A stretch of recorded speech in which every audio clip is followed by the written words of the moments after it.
His knuckles were white, his breath shallow, eyes flicking between the rearview mirror and the road vanishing into black pine forest. He told himself to stay calm. He told himself he had planned for this. But the pounding in his chest said otherwise. 20 minutes earlier, the body had been found. It was a hiker who caught it in some college kid out late, cutting through the abandoned quarry outside Ashford, Oregon. He'd said he thought it was a mannequin at first. Then he saw the shoes. Expensive leather loafers, half submerged in mud, attached to legs that didn't move. By the time police arrived, the rain had washed most of the blood away, but not the position. The man lay face down, arms bent awkwardly, skull pressed against a slab of concrete, as if he'd been forced to look at the ground in his final seconds.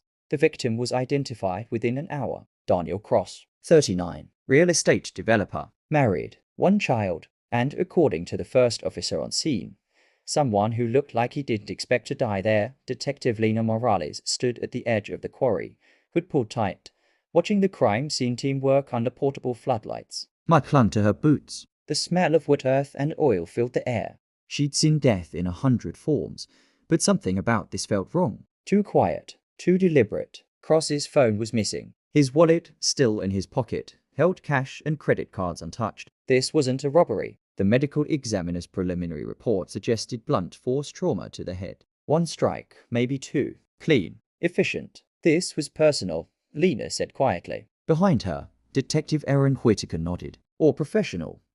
They exchanged a look that said the same thing. Either option meant trouble. By dawn, the news had broken. A prominent local businessman dead in an abandoned quarry. Reporters camped outside the police station. Rumors exploded online. Mark was Daniel Cross's business partner. They'd built Crosshof developments from nothing to ambitious men flipping small properties into luxury townhomes. Daniel was the face, charming, confident, always smiling for investors. Mark was the numbers guy. The contracts, the late nights. For years, it worked. Until it didn't. At 6:42 a.m., Mark's phone buzzed. A text from Daniel's wife, Emily. Have you heard from Dan? He didn't come home. Mark swallowed. He typed, deleted, typed again. No, let me know if you hear anything. He placed a phone face down on the table and closed his eyes. He had rehearsed this moment. The concern, the confusion, the lie. At the station, Lena flipped through Daniel Cross's file. Financials, phone records, recent emails. On the surface, Crosshof Developments was thriving. But beneath it, there were cracks. Lawsuits quietly settled.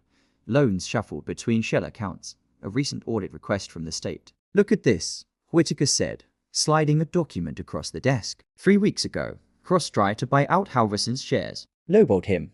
Lena raised an eyebrow. And Halverson refused. According to emails, things got heated. She leaned back, exhaling slowly. So our victim wanted his partner out.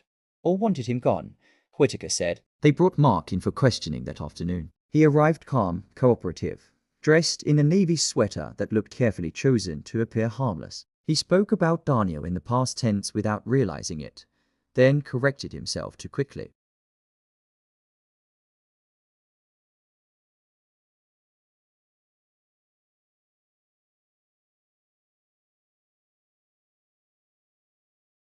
Of course, what Mark didn't he know was that traffic cameras had already flagged his car near the quarry at 10:17 p.m. The footage was grainy, rain distorted, but the license plate was clear enough. When Lena saw it, she felt the familiar tightening in her chest, the moment when a case starts to breathe. They searched Daniel Cross's office next. Inside a locked drawer, they found a flash drive labeled simply, Insurance. On it were spreadsheets, emails, recorded calls, evidence of fraud, millions siphoned into offshore accounts, and a final audio file dated 2 days before Daniel's death. Daniel's voice filled the room, low and tense. If you don't agree to the buyout, Mark, I'll go to the authorities. I'm not taking the fall alone.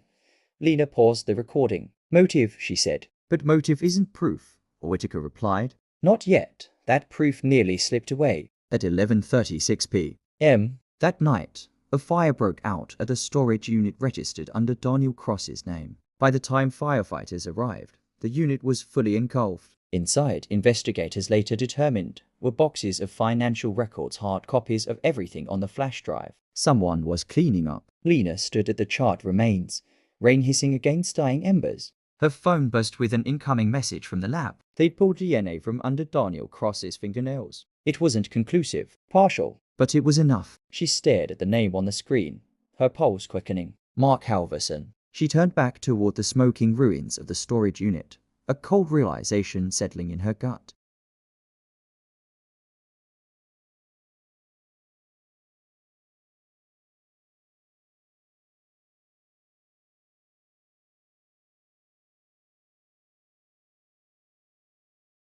As Lena grabbed her coat and headed for the door, one thought echoed in her mind. Mark believed he'd gotten away with murder. He was wrong. If this chapter pulled you into the darkness, don't look away now. Like, comment, and subscribe because what they uncovered next would tear this case wide open.